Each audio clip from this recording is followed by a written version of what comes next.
¿Cómo funciona la máquina de la economía en 30 minutos? La economía funciona como una simple máquina. Sin embargo, muchos no la entienden o no concuerdan en cómo funciona. Y eso ha llevado a mucho sufrimiento económico en vano. Siento una profunda obligación de compartir mi plantilla económica, sencilla pero práctica. Aunque no es convencional, me ayudó a predecir y eludir la crisis financiera mundial. Y me sirve bien ya hace más de 30 años. Comencemos. Aunque la economía puede parecer compleja, funciona en forma simple y mecánica. Consta de unas pocas piezas simples y muchas transacciones simples que se repiten una y otra vez innumerables veces. Estas transacciones son impulsadas más que nada por la naturaleza humana y crean tres fuerzas principales que mueven la economía. 1. Incremento de la productividad. 2. El ciclo de deudas a corto plazo. 3. El ciclo de deudas a largo plazo. Veremos estas tres fuerzas y cómo al superponerlas una a la otra, creamos una buena plantilla para seguir los movimientos económicos y comprender qué está ocurriendo. Comencemos por la parte más simple de la economía. Transacciones. Una economía es simplemente la suma de las transacciones que la componen. Y una transacción es algo muy sencillo. Todo el tiempo hacemos transacciones. Cada vez que compramos algo, creamos una transacción. Cada transacción consiste en un comprador que canjea dinero o crédito a un vendedor por mercancías, servicios o activos financieros. El crédito se gasta como el dinero. De modo que sumando el dinero gastado al crédito gastado, sabemos el gasto total. El gasto total impulsa la economía. Si dividimos la suma gastada por la cantidad vendida, obtenemos el precio. Y eso es todo. Esto es una transacción. Es el pilar de la máquina de la economía. Los ciclos y fuerzas de una economía son impulsados por transacciones. Así que si entendemos las transacciones, entendemos toda la economía. Un mercado consta de todos los compradores y todos los vendedores que realizan transacciones con lo mismo.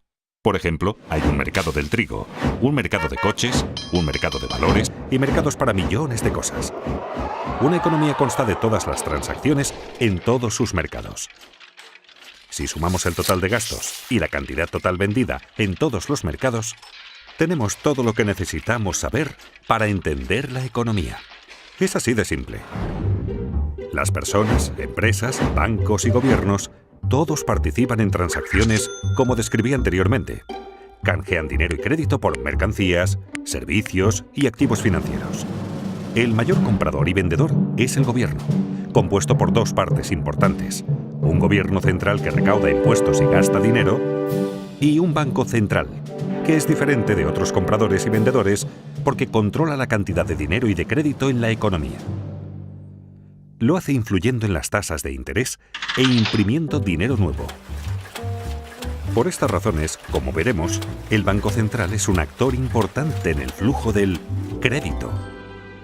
Ahora pongamos atención en el crédito. El crédito es la parte más importante de la economía y probablemente la menos comprendida. Es la parte más importante porque es la mayor y la más volátil. Así como compradores y vendedores van al mercado a hacer transacciones, también los prestadores y los prestatarios. Los prestadores suelen querer convertir su dinero en más dinero. Y los prestatarios suelen querer comprar algo que no pueden pagar, como una casa o un coche, o quieren invertir en algo como iniciar una empresa. El crédito puede ayudar tanto a prestadores como a prestatarios a obtener lo que desean.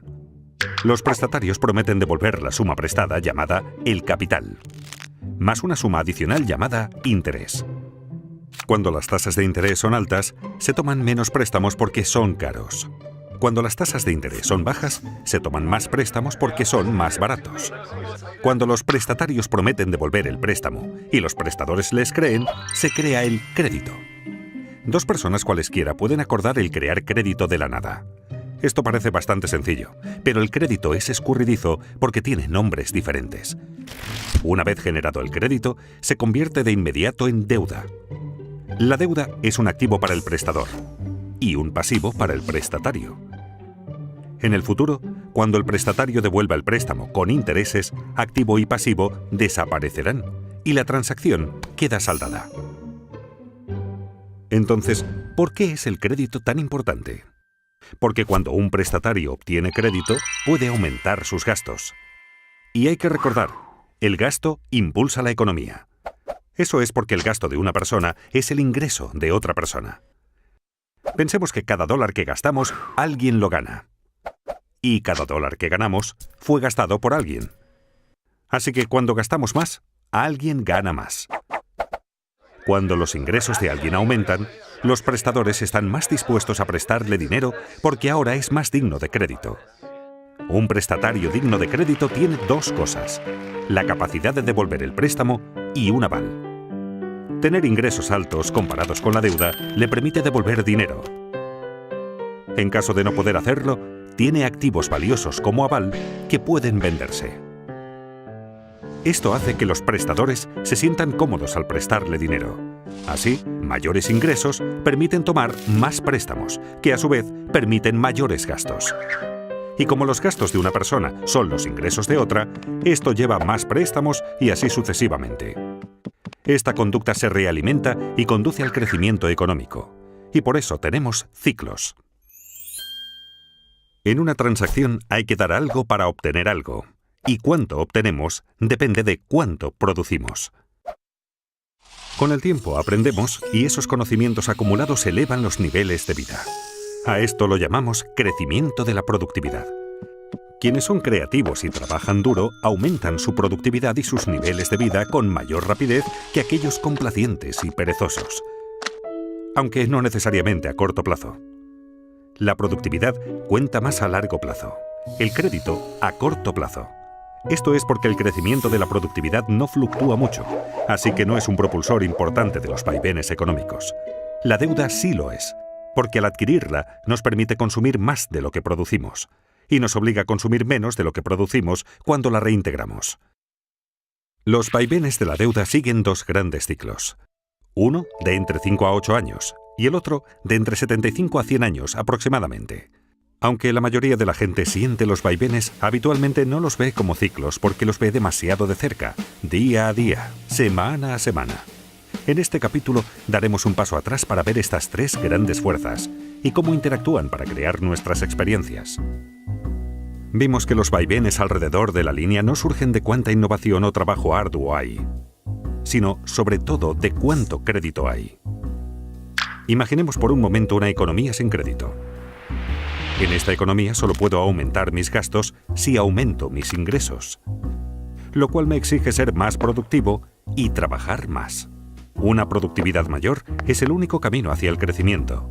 Como mis gastos son los ingresos de otra persona, la economía crece cada vez que yo u otro cualquiera es más productivo.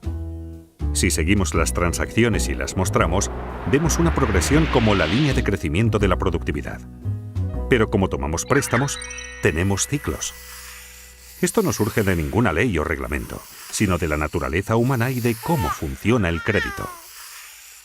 Pensemos en tomar préstamos como estirar los gastos hacia adelante. Para comprar algo que no podemos permitirnos, hay que gastar más de lo que se gana. Para ello, debemos tomar prestado de nuestro propio futuro. Así creamos un tiempo en el futuro en el que deberemos gastar menos de lo que ganamos para poder devolverlo. Muy rápidamente se asemeja a un ciclo. En esencia, cada préstamo que tomamos crea un ciclo.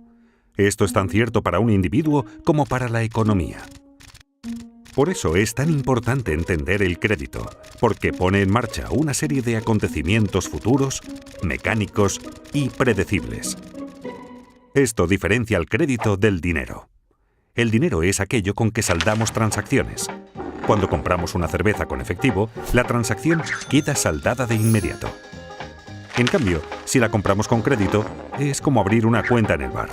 Prometemos pagar en el futuro. Y junto al barman, creamos un activo y un pasivo. Acabamos de crear crédito de la nada. Solo más tarde, al pagar la cuenta del bar, desaparecen el activo y el pasivo. La deuda se esfuma y la transacción está saldada. En realidad, lo que la mayoría llama dinero es de hecho crédito. El total de crédito en Estados Unidos es de unos 50 millones de dólares, y el total del dinero circulante es de apenas unos 3 millones de millones.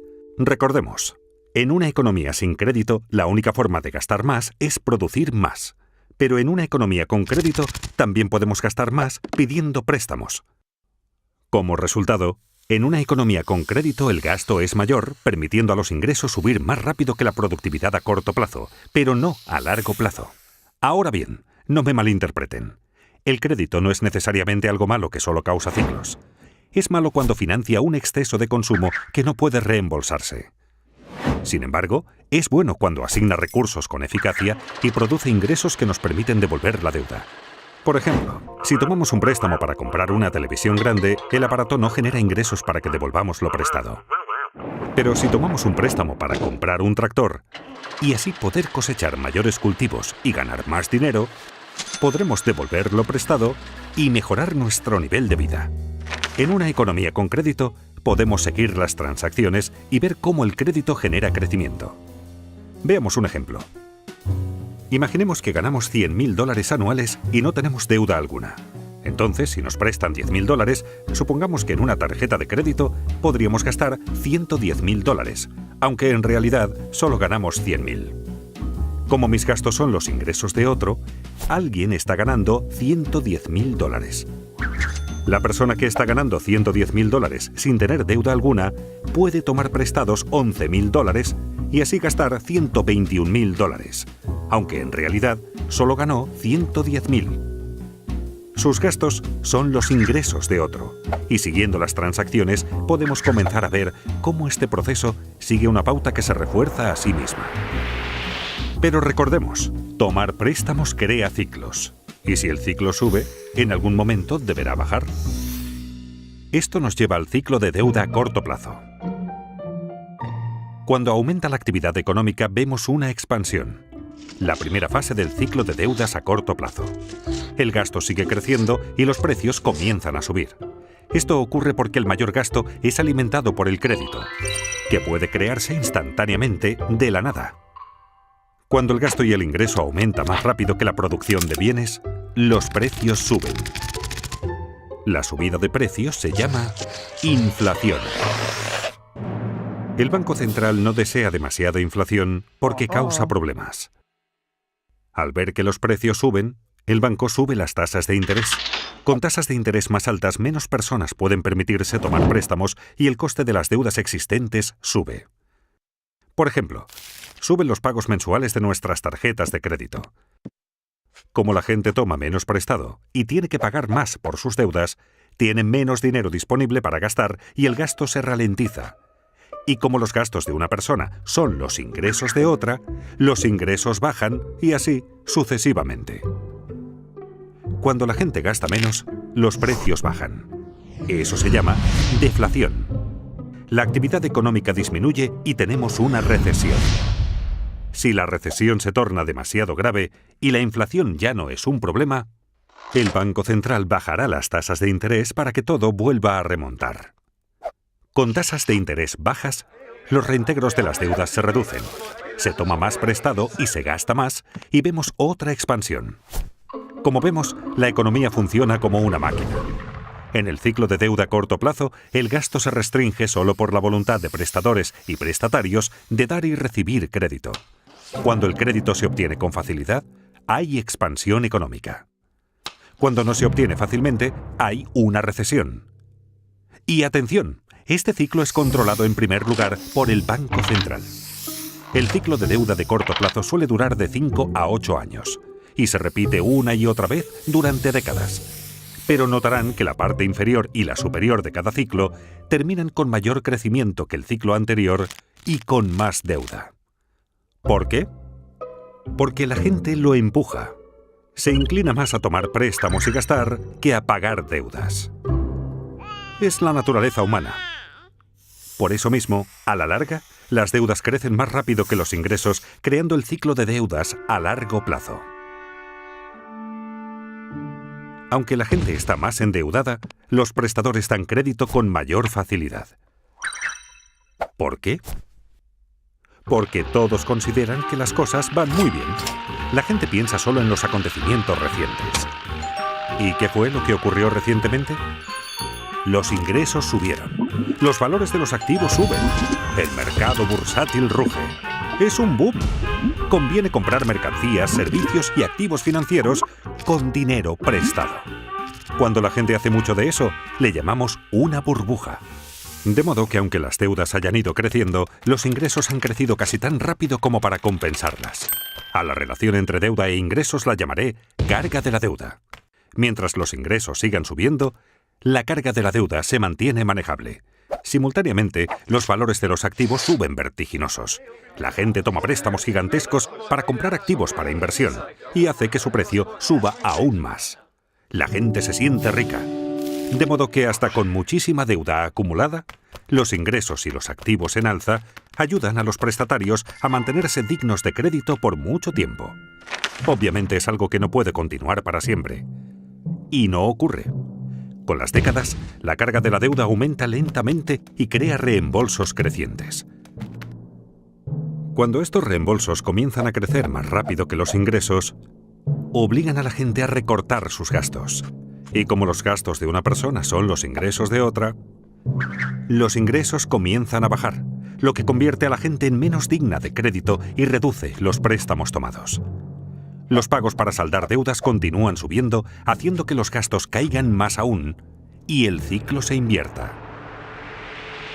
Este es el cénit de la deuda a largo plazo. Las cargas de la deuda se han vuelto demasiado grandes. En Estados Unidos, Europa y buena parte del mundo, esto ocurrió en 2008. Ocurrió por la misma razón que en Japón en 1989 y en Estados Unidos en 1929. La economía comienza ahora a desapalancarse. En esta fase, la gente reduce el gasto, el ingreso baja, el crédito desaparece, los activos caen, los bancos sufren, las bolsas se desmoronan, las tensiones sociales aumentan y todo comienza a realimentarse en el sentido opuesto. A medida que caen los ingresos y suben los pagos por deudas, los prestatarios quedan restringidos. Ya sin derecho a crédito, sus créditos se agotan y ya no pueden tomar suficiente dinero prestado para saldar sus deudas. Desesperados, los prestatarios se ven obligados a vender activos. La fiebre de ventas inunda el mercado. Aquí es donde colapsa la bolsa.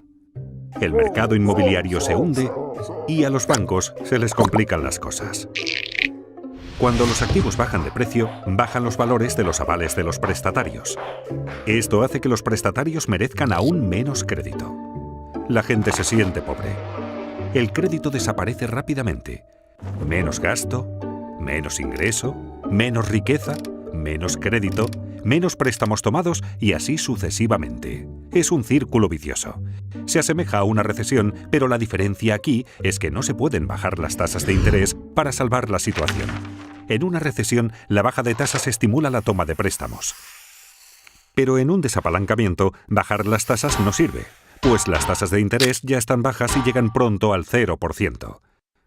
Así que se acaba el estímulo. Las tasas de interés en Estados Unidos llegaron al 0% durante el desapalancamiento de la década de 1930 y nuevamente en 2008. La diferencia entre una recesión y un desapalancamiento es que en este, la carga de la deuda sobre los prestatarios creció demasiado y no pudo aliviarse bajando las tasas de interés. Los prestadores comprenden que deudas tan excesivas no pueden ser devueltas totalmente. Los prestatarios perdieron su capacidad de pagar y sus avales perdieron valor. Se sienten paralizados por la deuda y ya no quieren más. Los prestadores dejan de prestar. Los prestatarios dejan de tomar prestado. Pensemos en la economía como indigna de crédito. Como una persona. ¿Qué hacer entonces con el desapalancamiento? El problema es que las cargas de las deudas son muy altas y deben bajar. Hay 4 formas en que esto puede ocurrir. 1. Personas, empresas y gobiernos recortan sus gastos. 2. Se reducen las deudas mediante moratorias y reestructuras. 3. La riqueza se redistribuye de los que tienen a los que no tienen. 4. El Banco Central imprime dinero nuevo. Estas 4 formas ocurrieron en cada desapalancamiento de la historia moderna. Es habitual recortar primero los gastos. Como vimos, personas, empresas, bancos y hasta gobiernos se ajustan el cinturón y recortan gastos para poder pagar sus deudas. Esto se llama con frecuencia austeridad. Cuando los prestatarios dejan de contraer nuevas deudas y comienzan a pagar las deudas viejas, puede esperarse que la carga de la deuda baje. Pero ocurre lo contrario.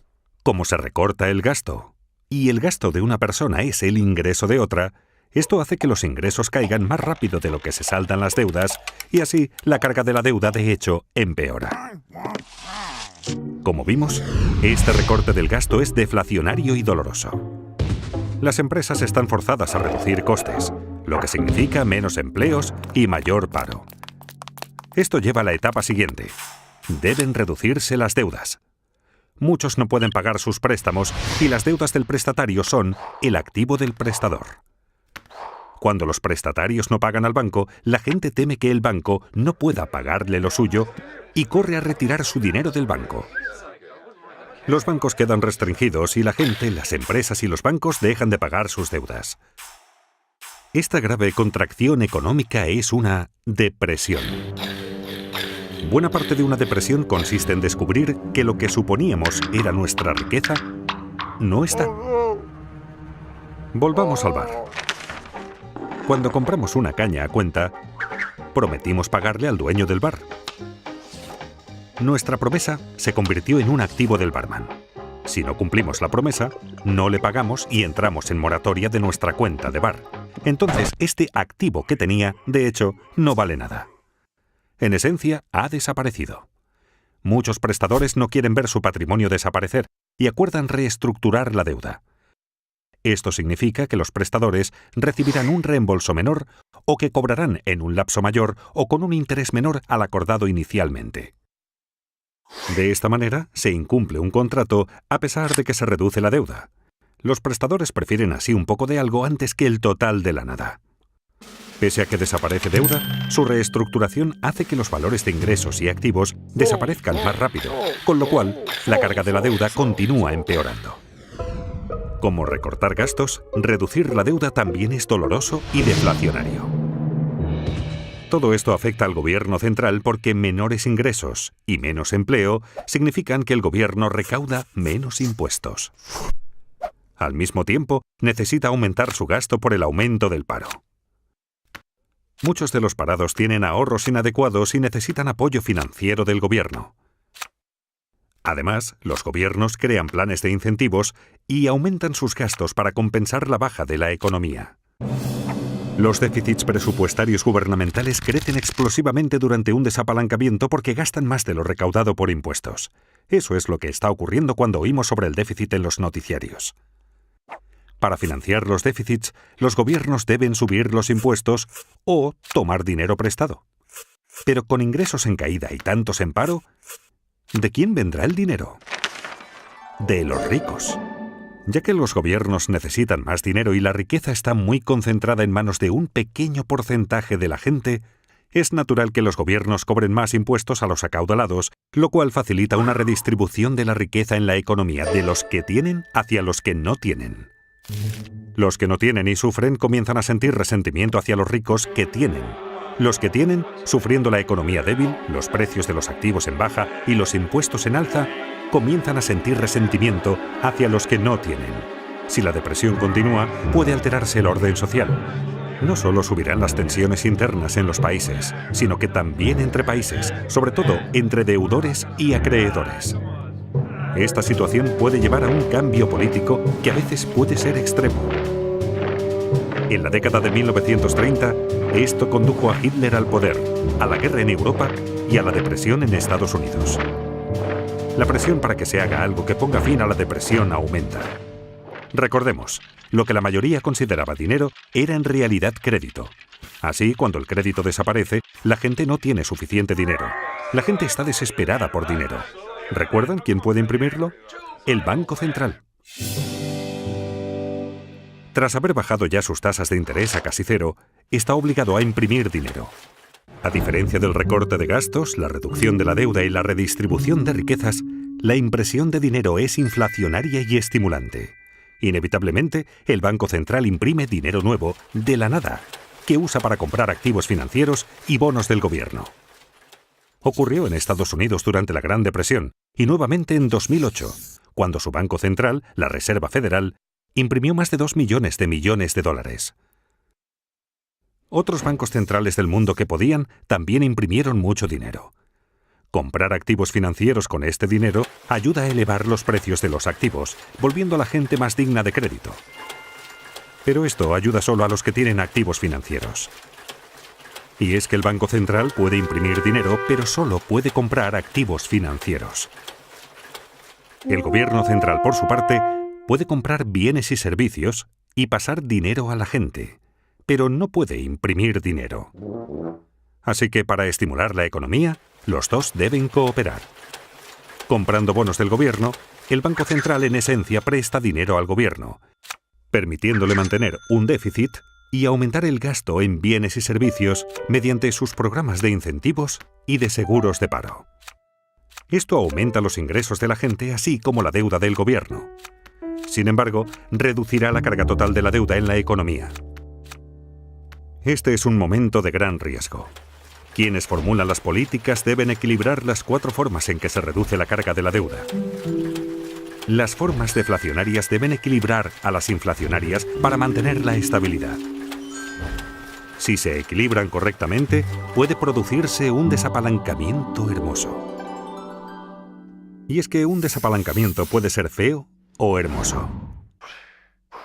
¿Cómo puede ser hermoso? Aunque un desapalancamiento es una situación difícil, manejar óptimamente una situación difícil es algo hermoso. Mucho más bello que los excesos desequilibrados y alimentados con deuda de la fase de apalancamiento.